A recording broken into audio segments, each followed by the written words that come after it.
DBC নিউজের নিয়মিত আয়োজন সংবাদ সম্প্রসারণে সবাইকে স্বাগত জানাচ্ছি। আমি রেদওয়ান আহমেদ। দিনের বাছাই করা সংবাদ এবং এর পর্যালোচনা নিয়ে সংবাদ সম্প্রসারণে আজ অতিথি হিসেবে অনলাইনে যুক্ত রয়েছেন সিনিয়র সাংবাদিক জহিরুল আলম এবং ২১শে টেলিভিশনের নির্বাহী সম্পাদক হারুনুর রশিদ। স্বাগত জানাচ্ছি আপনাদের দুজনকেই। দিনের গুরুত্বপূর্ণ বাছাইকৃত সংবাদ নিয়ে আমরা আলোচনা করে থাকি। আজকে বিএনপি চেয়ারম্যান তারেক রহমানের ইন্টারভিউ করেছে টাইম ম্যাগাজিন। এই বিষয়টি নিয়ে আমি আসলে একটু কথা বলতে চাই। উনি বলেছেন যে ভারত, আমেরিকা এবং চীনের সঙ্গে একটি ভালো সম্পর্ক অর্থাৎ ভারসাম্যপূর্ণ সম্পর্ক রাখার প্রত্যয় উনি ব্যক্ত করেছেন। শুরুতেই জহিরুল আলম, আপনার কাছে একটু জানতে চাই, মন্তব্য কি আপনার কাছে একটু শুনবো। এই মুহূর্তে একটা আন্তর্জাতিক গণমাধ্যমে যে সাক্ষাৎকারটি জনাব তারেক রহমান দিয়েছেন, ডেফিনেটলি সেখানে তার আগামী দিনের বৈদেশিক সম্পর্ক নির্দেশনা পাওয়া যায়। এটা বিএনপি শুধু এখন নয়, দীর্ঘদিন ধরেই বলে আসছে যে মানে দেশ প্রতিবেশী এবং বিয়ন্ড নেইবার্স যে বহির্দেশীয় যে সম্পর্ক, সেক্ষেত্রে তারা সবার সঙ্গে সুসম্পর্কের ভিত্তিতে আগামী দিনে পররাষ্ট্র নীতিটি তারা প্রণয়ন করতে চান। এবং এক্ষেত্রে এটা একটা স্টেটের পলিসি, সেটাই সেটা পুনর্ব্যক্ত করেছেন তারা এই ইন্টারভিউর মাধ্যমে তিনি পুনর্ব্যক্ত করেছেন। আসলেও বাংলাদেশ যে ভৌগোলিক অবস্থান এবং ভূকৌশলগত যে অবস্থান বাংলাদেশের, সেখানে রাজনৈতিক বাস্তবতায় ডেফিনেটলি আমাদের প্রতিবেশী দেশে কেন্দ্রিক যে এক ধরনের মনস্তাত্ত্বিক একটি দ্বন্দ্ব তৈরি হয়েছে এবং যে ধরনের আধিপত্যবাদী যে একটা মনোভাব প্রতিবেশী দেশের পক্ষ থেকে আমরা দীর্ঘদিন ধরে দেখেছি এবং সেগুলোর নানা ক্ষেত্রে তার রিফ্লেকশন ঘটেছে অর্থনৈতিকভাবে, রাজনৈতিকভাবে, সাংস্কৃতিকভাবে। তা সেটাকে কেন্দ্র করে কিন্তু সম্পর্কের এক ধরনের অস্থিরতা, এক ধরনের অবিশ্বাস, এক ধরনের দূরত্ব কিন্তু খুবই পরিষ্কার এই সময়ের মধ্যে। আগামী দিন দেখা যাবে যে যেই দলই নির্বাচনের মাধ্যমে ক্ষমতায় আসুন না কেন, সেখানে কিন্তু তাদের যে বৈদেশিক নীতির ক্ষেত্রে এর কী প্রভাব পড়ে এবং কিভাবে আগামী দিনে বাংলাদেশের রাজনৈতিক সম্পর্ক, সাংস্কৃতিক এবং অর্থনৈতিক সম্পর্ক তৈরি হয়, সেটা কিন্তু সবারই একটা মনোযোগের কেন্দ্রবিন্দুতে রয়েছে। এবং এক্ষেত্রে নির্বাচনের প্রতিদ্বন্দ্বী দলগুলো সবাই তাদের পররাষ্ট্রনীতির একটা আউটলাইন দেওয়ার চেষ্টা করেছেন। জনাব তারেক রহমানও সেই হিসাবে তার পররাষ্ট্রনীতির আউটলাইন তিনি মোটা দাগে তুলে ধরেছেন যে সুসম্পর্ক তিনি সকল দেশের সঙ্গে সুসম্পর্ক বজায় রাখতে চান, নিশ্চয়ই সেটা বাংলাদেশের স্বার্থ সুরক্ষা করে। এবং সেই স্বার্থ সুরক্ষার বিষয়টি কিন্তু আরও অধিকতরভাবে প্রতিষ্ঠিত হয়েছে এবং প্রথিত হয়েছে মানুষের মনে, বিশেষ করে 5ই অগাস্টের জুলাই বিপ্লবের পর থেকে। কারণ বাংলাদেশ, আপনার কাছে আমরা আবারও ফিরবো। আমাদের সাথে আরেকজন অতিথি রয়েছেন হারুনুর রশিদ, একটু আপনার কাছে আমি আসতে চাই। বিএনপি চেয়ারম্যান তারেক রহমান তো বলেছেনই, শুধু এই 3 দেশ না, প্রত্যেকটি দেশের সাথেই হয়তো বাংলাদেশের যাতে ভালো সম্পর্ক থাকে সেই চেষ্টাই আসলে করবেন যদি উনি জয়ী হন কিংবা রাষ্ট্রপ্রধান হন, যদি নির্বাচনে বিএনপি জয়ী হয়। আমি একটু জানতে চাই যে বাংলাদেশের পররাষ্ট্র নীতিতে সুনির্দিষ্ট কোনো ইস্যু নেই কেন? আমরা ভারতে যদি লক্ষ্য করি, ভারতের যারা হচ্ছে বিরোধী দলে থাকে, যারা হচ্ছে সরকারি দলে থাকে, একই পররাষ্ট্র নীতি মেনটেন করে। আমরা ইউএসের দিকে তাকালেও, অন্যান্য দেশের দিকে তাকালেও আমরা সেটা দেখতে পাই। বাংলাদেশের ক্ষেত্রে সেটা হয় না কেন? ধন্যবাদ আপনাকে। আসলে যেটা হয়েছে, আপনি একটু অন্যভাবে হয়তোবা বলেছেন, কিন্তু আমি যে জিনিসটা নিয়ে সবসময় কথা হয় যে প্রথম পররাষ্ট্র নীতিটা হবে তো আমাদের প্রতিবেশী দেশের সঙ্গে, এবং সেটি স্পেসিফিক ভারত। সমস্যাটা হচ্ছে কি, ভারতের সাথে যে সম্পর্কগুলো আমাদের তৈরি হচ্ছে, এটি কখনো রাষ্ট্রের সাথে রাষ্ট্রের সম্পর্ক তৈরি হয়নি। এটি একটি দলের সাথে অথবা ব্যক্তির সাথে ব্যক্তির সম্পর্ক তৈরি হয়েছে। আমি একটা উদাহরণ দিয়ে বলি। তাতে যেটা হয়, আপনি যে বললেন যে পররাষ্ট্রনীতির একটা স্টিডিনেস, অর্থাৎ সবসময় একই ধরনের, সেটি থাকে না। কারণ হচ্ছে যে রাষ্ট্র না হয়ে যদি ব্যক্তি বা দলের সাথে দুটি দেশের সম্পর্ক, দুটি সরকারের সাথে সম্পর্ক হয়, তাহলে সেটি আসলে কঠিন।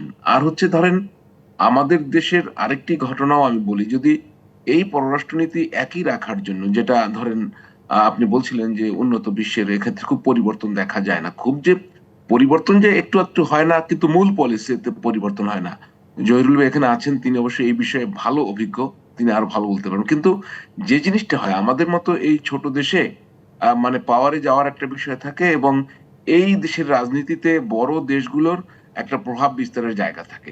তো সেক্ষেত্রে অনেক সময় জনগণের ভোটের দিকে না তাকিয়ে আমরা দেখেছি যে অন্য একটি দেশের প্রভাব, এক বা একাধিক দেশের প্রভাব, সেই জায়গাগুলো একটি বলয় তৈরি হয়। আবার ধরেন আমরা কখনো ধরেন ভারতমুখী, কখনো চীনমুখী। আর আমেরিকার ক্ষেত্রে অবশ্য আমাদের পররাষ্ট্রনীতি কখনোই চেঞ্জ হয় না, এটি সবাই ও ক্ষেত্রে কিন্তু একটি ভালো সম্পর্ক প্রকাশ্যেই বজায় রাখে, প্রকাশ্যেই। জি, কারণ অপ্রকাশ্য সম্পর্ক কিন্তু অন্য দেশের সাথে বজায় রাখে। এটি আমি রাজনৈতিক দলের জায়গা থেকে বলছি, যারা ক্ষমতায় থাকে। জি। আবার ধরেন মোটামুটি আমাদের যে চলে এসেছে রাজনৈতিক আপনার দল, কথায়, বুঝতে পেরেছি। আমি একটু তারেক রহমানের আজকে টাইম ম্যাগাজিনে যে উনি সাক্ষাৎকার দিয়েছেন, আপনার যদি কোনো মন্তব্য থাকে। না সেখানে তিনি আপনি তো তার পররাষ্ট্রনীতির কথা বললেনই, তবে উনি একটি কথা বলেছেন যে উনি যে প্রতিশ্রুতি দিচ্ছেন তার 30 ভাগও যদি বাস্তবায়ন যোগ্য হয় বা মানুষ বিশ্বাস করে, তাহলে ভোটের ব্যাপারটা বলছেন। আমি আমি মনে করি 30 ভাগ কেন, উনি যে প্রতিশ্রুতি দেবেন সেটির শতভাগই বাস্তবায়নের টার্গেট তার নেওয়া উচিত। কারণ হচ্ছে যে আহ, রাজনৈতিক দলগুলো যে প্রতিশ্রুতি দেয় তার আসলে আমরা বাস্তবায়ন ওই অর্থে ঠিক মতো দেখতে পাই না। সুতরাং উনি যেগুলো প্রতিশ্রুতি দেন আমি বিশ্বাস করতে চাই সেগুলো বাস্তব ভিত্তিক, এবং বাস্তব ভিত্তিক প্রতিশ্রুতি দিয়ে সেগুলো বাস্তবায়নই করা উচিত। চটকদার অনেক বা প্রতিশ্রুতি অনেক সময় অনেকে দিয়ে থাকেন, আমরা এখনো ভোটের মাঠে দেখছি। সুতরাং সেগুলো কতটা কার্যকরী হবে আমি জানি না। আর প্রতিশ্রুতি আমি যেটা দেব সেটি কতটা বাস্তবায়নযোগ্য, এবং আসলে সেটি অলরেডি সেই প্রক্রিয়াটা আছে কিনা, থাকলে সেটি আমরা কোন জায়গায় নিয়ে যাব, এই জায়গাগুলো খুব স্পষ্ট করা উচিত। কারণ হচ্ছে এখন কিন্তু মানুষ বুঝতে চেষ্টা করে যে আমাদের, আপনি যতই না বলেন আমাদের ইকোনমিক স্ট্রেংথ কোথায় কোথায়, আপনার আমাদের লুপহোলস কোথায়, কি প্রবলেম আমাদের কি আছে নাই, এটা কিন্তু মোর অললেস আমরা জানি। কারণ এই ধরেন জানি এই কারণে একটা উদাহরণ দেই, যতই না ধরেন ইউনূস সরকার বলল বিদেশি বিনিয়োগের নহর বইবে ইত্যাদি ইত্যাদি, কিন্তু সাধারণ মানুষ কিন্তু বুঝে ফেলছে, বা আমাদের ফ্যাক্টস এন্ড ডাটা কিন্তু বলে যে আসলে নহর বয়নি এবং বওয়ারও কোনো স্কোপ নাই। কারণ সারা দুনিয়ায় বিনিয়োগের জন্য যে পরিবেশগুলো দরকার সেটি গত 17 মাসে হয়নি, এবং একটি রাইট। অনির্বাচিত সরকার সেটি পারেও না, এটা বাস্তবতা। জি, কিন্তু তারপরও কিন্তু তারা অলীক স্বপ্ন দেখিয়েছে।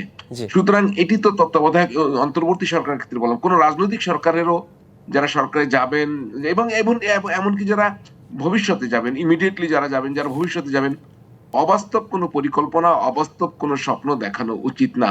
জি। তাহলে দেশের বারবার বাস্তবতা বিশ্বাস ভঙ্গ বিবেচনা হবে। করে আসলে সিদ্ধান্ত নেওয়া উচিত, এমনটি আপনি বলছেন। আমি একটু জহিরুল আলম আবারও আপনার কাছে ফিরতে চাই। আমি যদি বলি যে এই তিন দেশের সাথে ভারসাম্যপূর্ণ সম্পর্ক রাখার প্রত্যয়ের কথা বলেছেন তারেক রহমান। শুধুমাত্র ইন্ডিয়ার ক্ষেত্রে আমি একটু বলতে চাই, আমাদের পার্শ্ববর্তী দেশ ভারতের ক্ষেত্রে বলতে চাই। আপনি আসলে কি বলবেন, ভারত বাংলাদেশের সম্পর্কটা উন্নয়নের ক্ষেত্রে সরকার যদি পরিবর্তন হয় তাহলে কি পরিবর্তন আসতে পারে? বড় পরিবর্তন যেখানে দরকার সেটা হলো আস্থার সম্পর্ক তৈরি করা। আসলে দুটি সম্পর্ক পুরো কিন্তু প্রতিবেশী দেশ এটা কিন্তু ডিপ্লোমেসিতে বলেন কিংবা আমাদের দৈনন্দিন জীবনেও বলেন যে আপনি সব পরিবর্তন করতে পারবেন কিন্তু আপনার প্রতিবেশীকে পরিবর্তন করা সম্ভব নয়। And Bharat is the next door neighbour.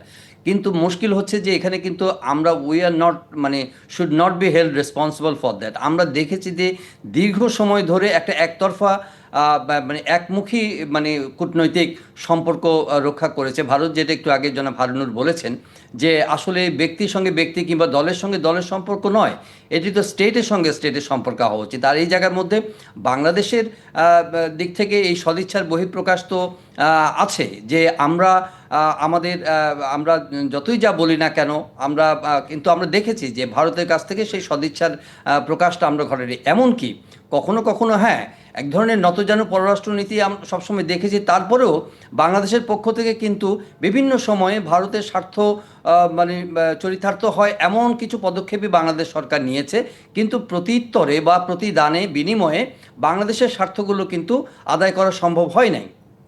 যদি সেক্ষেত্রে যদি ভারতের কাছ থেকে আমরা সেই ছাড়গুলো পেতাম, সেটা বাণিজ্যিক সম্পর্কে হোক, সেটা আমাদের মানে ইকোনমিক অন্যান্য যে আসপেক্ট আছে যেমন পানি বন্টনের নীতির ক্ষেত্রে হোক কিংবা আমাদের সাংস্কৃতিক যোগাযোগের ক্ষেত্রে হোক, সেই জায়গাগুলোতে কিন্তু আমরা রেসিপ্রোকেশন বলতে যেটা বোঝায় সেই রেসিপ্রোকেশন কিন্তু দিল্লির তরফ থেকে কিন্তু হয়নি।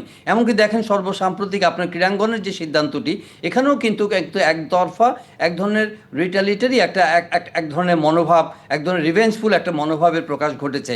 কাজেই একটা প্রতিবেশী দেশ হিসেবে বাংলাদেশ সবসময়ই আমি মনে করি যে যতই এটা রেটরিক হোক না কেন, রাজনৈতিক ময়দানে সেই বক্তব্যগুলো আছে, কিন্তু প্রতিবেশী হিসেবে বাংলাদেশ ভ্যালু করে এবং বাংলাদেশ প্রতিবেশীকে সম্মান দিয়েই চলতে চায়। কিন্তু সেই জায়গাতে যদি আস্থার সম্পর্ক নিয়ে দিল্লি এগিয়ে না আসে, তাহলে আমি মনে করি নির্বাচনের পরেও ওই সম্পর্কটি স্বাভাবিক করা এবং এটাকে সম্মানজনক জায়গায় নিয়ে যাওয়া, মর্যাদার জায়গায় নিয়ে যাওয়া একটু তো কঠিন হবে। জি, সেটা যে আসলে দলই দুই ক্ষমতায় আসুক। দেশেরই আসলে এই ক্ষেত্রে উদ্যোগ নিতে হবে, আপনারা তেমনটি আসলে বলছেন। একটা বিরতিতে আমাদের যেতে হবে, বিরতির পর ফিরে এসে আমরা আবারও আলোচনায় ফিরবো।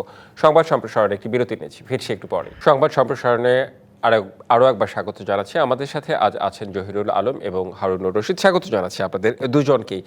আজকে একটি নির্বাচনের আগে আমি যদি বলি, এটাই একটি গুরুত্বপূর্ণ ঘটনা এবং এই ঘটনাটি নির্বাচনে প্রভাব ফেলতে পারে, নাও ফেলতে পারে, ফেলার সম্ভাবনাও বেশি, কারণ সামনে নির্বাচন। আমি একটু খবরটি বলতে চাই, শেরপুরে বিএনপি ও জামায়াত সমর্থকদের মধ্যে দফায় দফায় সংঘর্ষে নিহত শ্রীবর্তীর জামায়াত সেক্রেটারি নিহত হয়েছেন, আইন শৃঙ্খলা বাহিনীর সদস্য সহ আহত 2 শতাধিক, অর্থাৎ বড় ধরনের একটি গণ্ডগোল সেখানে হয়েছে।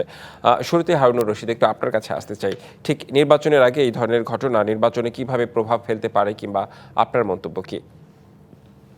এমনিতে যেটা হয় যে সহিংস ঘটনা বা আইন শৃঙ্খলার অবনতি ঘটে, এ ধরনের ঘটনা তো নির্বাচনে নেতিবাচক প্রভাব ফেলবেই, এটা খুবই স্বাভাবিক। তো আজকে যে অনুষ্ঠানটি ছিল ওখানে উপজেলা প্রশাসনের আয়োজনে, আমি যদ্দূর সংবাদ মাধ্যমে দেখলাম, সব রাজনৈতিক দলের নেতারাই সেখানে এসেছিলেন, স্থানীয় একটি হয়তোবা সব দলের প্রার্থীরা ওখানে কথা বলবেন, যে সবার সাথে তাদের হয়তোবা প্রয়োজনীয় ইশতেহার বা অন্য যে বিষয় তা তুলে ধরবেন, তারা কি করবেন। সেখানে মূলত বসা নিয়ে বোধহয় এই সংঘাত, এবং এটা দুই পক্ষের সংঘাত হয়েছে, আহত হয়েছেন। এর ভিতরে দুঃখজনক ভাবে জামায়াত ইসলামীর ওই উপজেলা সেক্রেটারি, উনি উনি ওখানে আহত হন, পরে হাসপাতালে নেয়ার পরে মারা গিয়েছেন তিনি। তো এই ধরনের ঘটনা তো অবশ্যই নির্বাচনে প্রভাব ফেলবে, কিন্তু বিষয়টা হচ্ছে যে সেটিতে যাতে না ঘটে সেজন্য দলগুলোকেও খুব অ্যাক্টিভ হতে হবে। আমি একটা বিষয় বলি যে আমাদের এবারের যে পুলিশের যে ব্যবস্থা, সেই পুলিশের ব্যবস্থার উপরে আস্থা রেখে আমাদের বসে থাকলে চলবে না। রাজনৈতিক দলগুলোকে পরস্পরের প্রতি সহনশীল আচরণ করতে হবে, কারণ ওখানে কি এমন ঘটনা ঘটেছে যে সামনে পেছনে আগে পিছনে বসা নিয়ে সংঘাত করতে হবে। মানে এটি তো খুব উন্নত রুচির পরিচয় আমি মনে করি না, যে বসার আসন নিয়ে এটি এটি সবাই মিলে তো বসলেই হয়। মানে হ্যাঁ, আপনি ঘটনাটা আপনার কিন্তু সাথে খুব একদমই সামান্য। একমত আমি।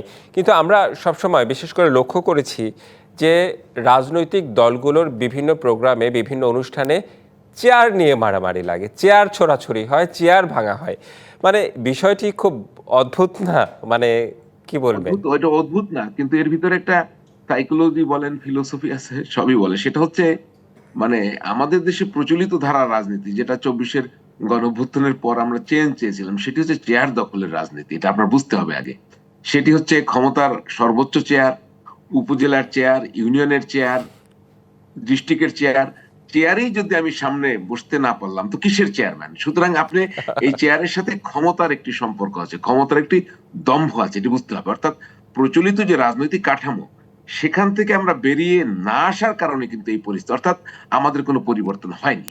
আমরা 24-এর গণঅভ্যুত্থানের পর যে পরিবর্তনের কথা বলছি, সেই পরিবর্তনটি হয়নি। সুতরাং ওই জায়গাটা আপনার বুঝতে হবে, রাজনীতি তার পুরনো জায়গায় রয়ে গেছে।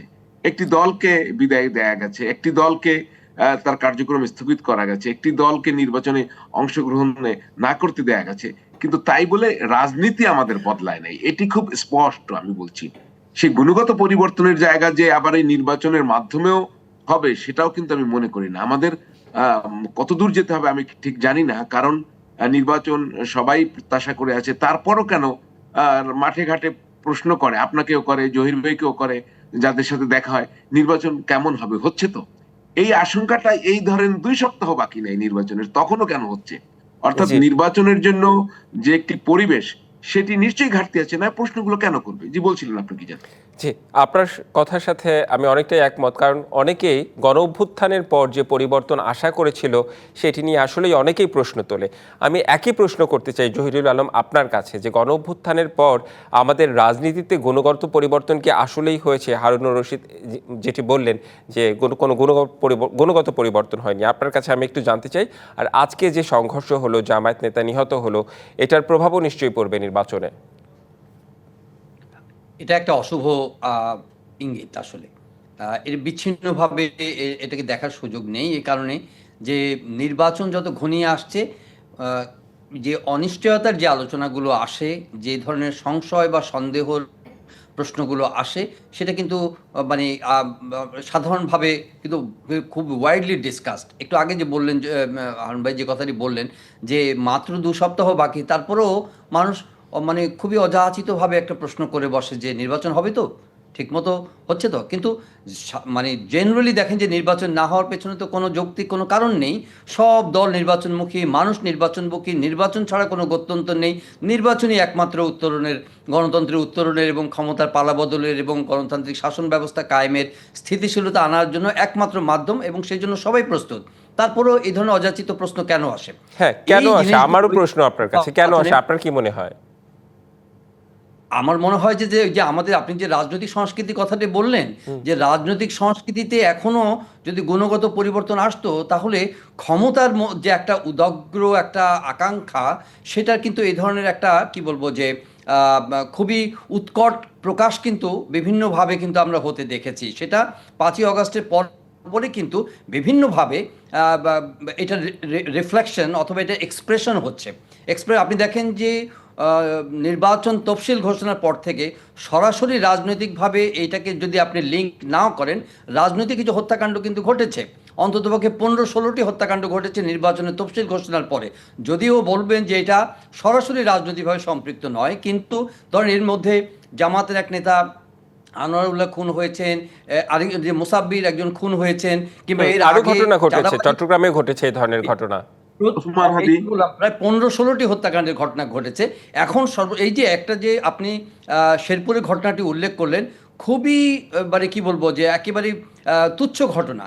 তুচ্ছ ঘটনাকে কেন্দ্র করে এই ধরনের একটা হত্যাকাণ্ডের ঘটনা, কিন্তু এটা সুদূর প্রসারী একটা নেতিবাচক একটা ফলাফলের ইঙ্গিত বহন করছে। তাহলে কি নির্বাচন ক্রমশ সহিংস হয়ে উঠছে? নির্বাচন কি ক্রমশ একটা কি বলবো যে সহনশীলতার অভাবের পরিবেশ তৈরি হচ্ছে? সেটা কিন্তু মানুষের মনে প্রশ্ন জন্ম দিয়েছে। এবং আমরা আশা করছি যে সাধারণভাবে নির্বাচনের পরিবেশ আরেকটু শান্তিপূর্ণ রাখতে হলে যে পার্টিসিপেটরি দলগুলো আছেন, এটা শুধুমাত্র নির্বাচন কিন্তু ইলেকশন কমিশনের নয়, নির্বাচন শুধু ভোটারের নয়, নির্বাচন কিন্তু প্রতিদ্বন্দ্বী দলগুলোর নির্বাচন। এই 3টা স্টেক হোল্ডার যদি এক বিন্দুতে না আসে, তাহলে সুষ্ঠু, অংশগ্রহণমূলক এবং ফ্রি ফেয়ার ইলেকশন করা খুবই অসম্ভব একটা ব্যাপার। প্রশাসন একা cannot ensure a free fair election, election কমিশনও পারবে না। সুতরাং এই জামাত বলেন, বিএনপি বলেন, এনসিপি বলেন, ইসলামী শাসনতন্ত্র বলেন, এই যেই দলগুলো আছেন, প্রত্যেকেরই এখন খুবই দায়িত্বশীল ভূমিকা পালন করার সময় এসেছে। আদারওয়াইজ পরিবেশ কিন্তু ইনক্রিজিংলি আপনার কনফিউশন তৈরি হবে এবং সহিংস হয়ে উঠতে পারে। সেটারই একটা ইঙ্গিত কিন্তু এই শেরপুরের ঘটনা। আশা করছি এবং আমরা প্রার্থনা করছি যাতে এরকম ঘটনা পুনরাবৃত্তি না হয় এবং নির্বাচনের পরিবেশ যাতে কোনোভাবে সহিংস না হয়ে ওঠে।